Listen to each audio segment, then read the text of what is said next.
1943. Warsaw is under Nazi occupation. Every street, every building, a potential death trap. In a basement beneath a bombed bakery, 30 resistance fighters wait hungry, exhausted, and terrified. One woman moves silently among them, carrying no guns, only scraps and flour. What she does next will decide who lives and who dies. This is the story of Maria Kowalski, the chef who turned food into a weapon. Let's begin. It's 1943, Nazi-occupied Poland. The Gestapo is conducting house-to-house searches. In a cramped basement beneath a bombed-out bakery, 30 resistance fighters are depending on one person to keep them alive. But this person isn't carrying weapons or explosives. They're carrying flour, salt, and a handful of scraps that would make most people gag.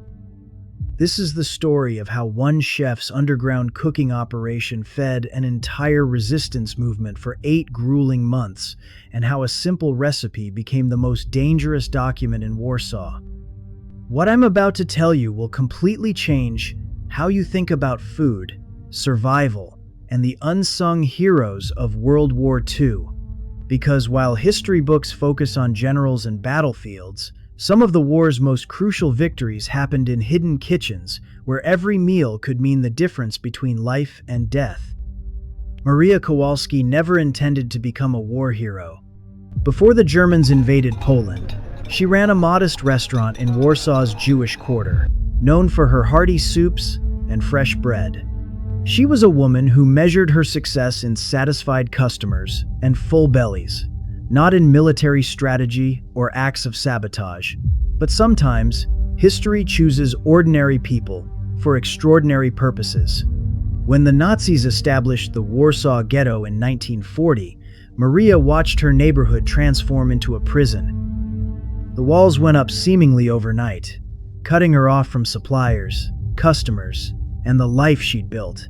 Most businesses simply closed. Maria made a different choice. She decided to go underground, literally and figuratively. The basement beneath her restaurant became her new kitchen, and her mission shifted from profit to survival. But this wasn't just about feeding her own family.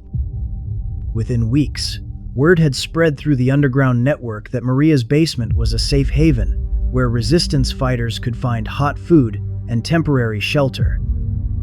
Here's where the story gets truly remarkable. Maria wasn't just cooking regular meals. She had developed an entire system of underground cuisine that would make any survival expert jealous. She learned to transform inedible scraps into nutritious meals that could sustain people through the most grueling conditions imaginable. The Germans had cut off food supplies to the ghetto, leaving residents with starvation rations that provided barely 1,000 calories per day. People were literally dying of hunger in the streets. Meanwhile, resistance fighters needed even more nutrition to carry out their dangerous missions, often spending entire nights moving through sewers, scaling walls, and engaging in combat operations. Maria's solution was ingenious. She created what she called ghost recipes, cooking methods that could extract maximum nutrition from materials the Germans would never think to monitor or confiscate. Potato peels became the base for protein-rich broths. Grass and weeds were transformed into vitamin-packed soups. Even sawdust was incorporated into bread recipes to add bulk and fiber. But perhaps her most brilliant innovation was the turnip transformation.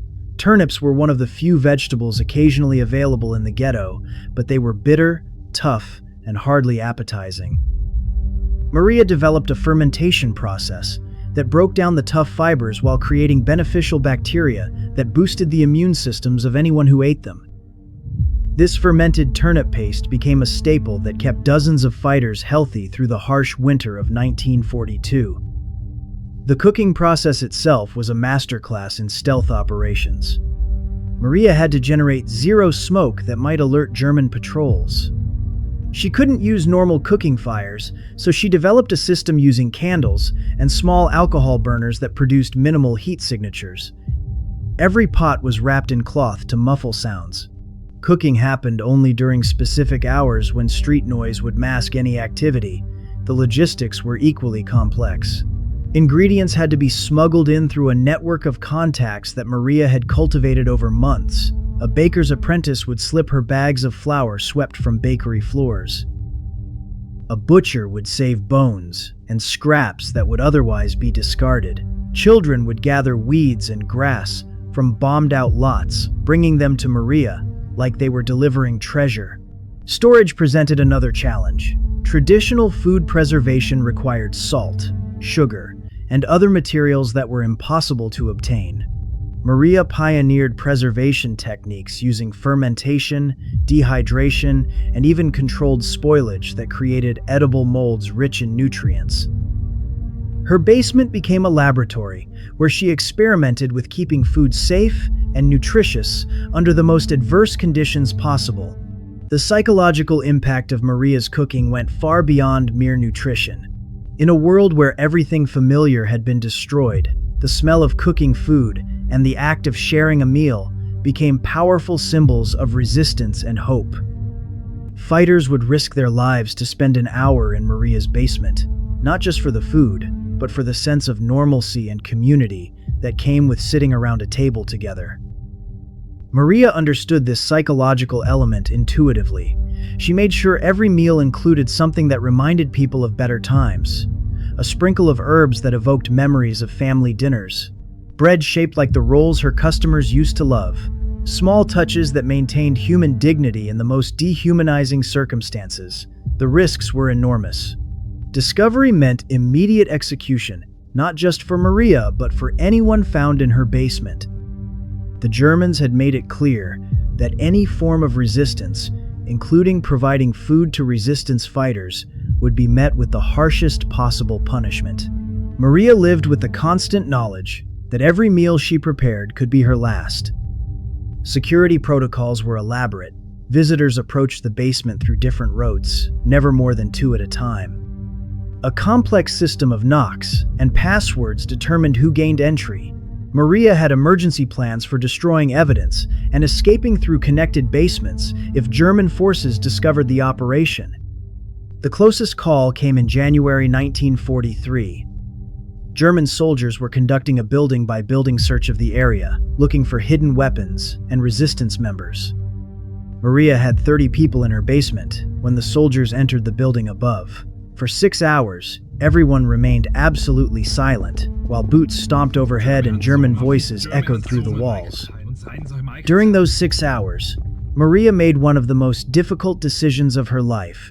She had a pot of soup cooking that couldn't be moved or hidden. If the soldiers discovered the warm pot, it would be proof of recent activity. So, Maria made the heartbreaking choice to pour the soup out, destroying hours of precious work and a meal that could have fed 15 people. The sacrifice worked. The soldiers found nothing suspicious and moved on. But the waste of that food haunted Maria for the rest of her life. Word of Maria's operation eventually reached the formal resistance leadership, who were amazed by what she had accomplished. They realized that her cooking network could be scaled up and replicated in other locations. Maria began training other cooks in her techniques, creating an underground culinary school that spread throughout Warsaw and eventually to other occupied cities. The training process was dangerous and complex. Maria had to teach not just cooking techniques, but security protocols, supply chain management, and emergency procedures. She developed a coded recipe book, where cooking instructions doubled as resistance communications. A recipe for soup might actually contain information about German patrol schedules or safe house locations. This coded recipe system became one of the most effective intelligence networks in occupied Poland. Recipes were passed between cooks, which memorized rather than written down, and could carry detailed military information disguised as harmless cooking instructions. German soldiers never suspected that the old women discussing soup recipes were actually coordinating resistance operations. The nutrition Maria provided had measurable impacts on resistance effectiveness.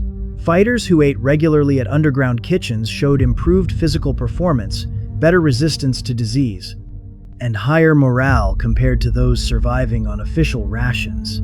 Medical records from after the war showed that resistance members who had access to Maria's network maintained healthier body weights and fewer nutrition-related health problems. But the most significant impact wasn't physical or strategic, it was cultural. Maria's kitchen preserved Polish food traditions that the Germans were actively trying to destroy. By keeping these recipes and techniques alive, she was maintaining a crucial part of Polish identity that might otherwise have been lost forever. The underground cooking network eventually supported over 200 resistance fighters across Warsaw. Similar operations sprouted in other cities, all using techniques that originated in Maria's basement. What started as one woman trying to help her neighbors had evolved into a sophisticated support system that played a crucial role in the Polish resistance. The end came suddenly in August 1943. German intelligence had finally identified the pattern of activity around Maria's building. They staged a coordinated raid that captured 17 resistance fighters and shut down the operation permanently. Maria herself managed to escape through the tunnel system she had helped establish, but her beloved basement kitchen was destroyed. Rather than devastate the network, Maria's capture became its salvation. The techniques and systems she had developed were so well established that other cooks simply adapted and continued the work.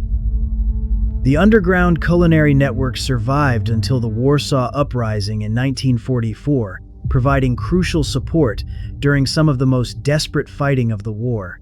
Maria survived the war and eventually reopened her restaurant in the same location where it had operated before the occupation. She rarely spoke about her wartime activities, deflecting questions about her role in the resistance.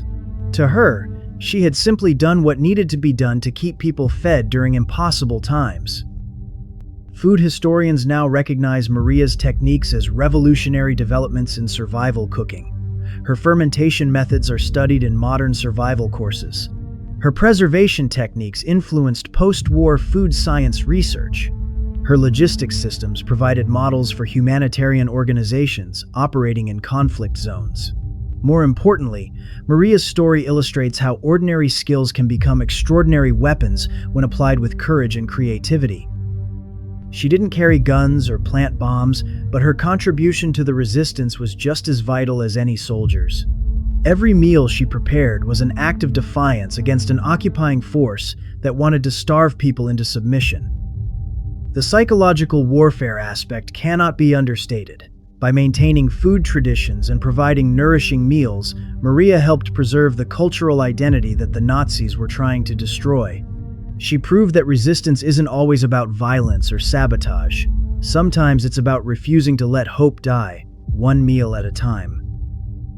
Today, chefs around the world study Maria's innovations, not for their military applications, but for their insights into sustainable cooking and food security.